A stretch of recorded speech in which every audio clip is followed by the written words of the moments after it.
Section 7.3, Users and Groups. Well, Pi has two default users when you first create the system, first install it.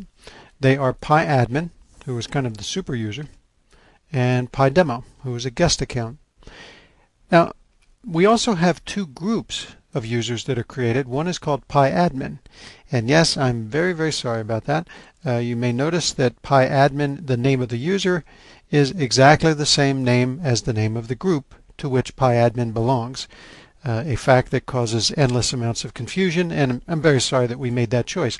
Anyway, we should have called it Pi Administrators or something like that, but it's not your imagination if you think this is kind of hard to follow along. So we do have two groups, one of which is called PiAdmin, again, same name as the user, PiAdmin, and then the second group by default is called PiUser. There's nothing special in particular about PiUser group. It's just a group that we created just to demonstrate to begin with when you first install the system how groups can exist on the Pi server. You can create your own groups and then make certain users or give certain users membership to those groups. Now you'll notice that a user can belong to or can be a member of many different groups, and we create these using a plugin to SMT that we're going to look at right now. So the best way I can describe security in Pi using users and groups is imagine that you've got some people at your physical location have more keys than other people. They can get into more rooms. That's kind of what it means to have membership in certain groups. When you're a member of lots of groups, you probably have access to more objects or more things within Pi. So here's the list of users. This is the user called PiAdmin. As you can see, he belongs to a group called PiAdmin. If you notice, that's plural, groups. That's because the user PiAdmin can belong to many groups. Okay. In addition, there's PiDemo.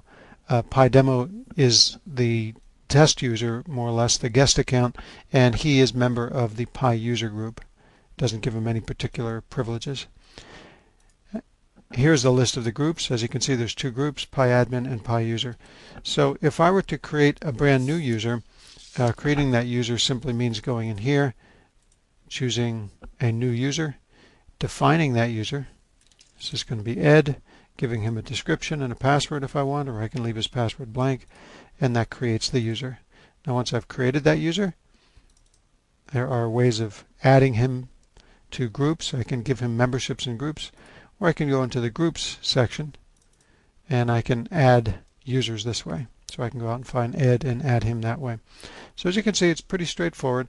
Now the one thing about groups I should mention is this does not in any way integrate at this time with the Active Directory groups, the Windows groups that you may be familiar with.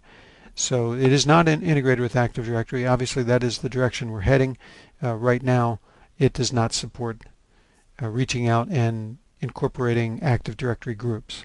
Also, we do not support incorporating groups within groups, and we'll talk more about that when we look at security.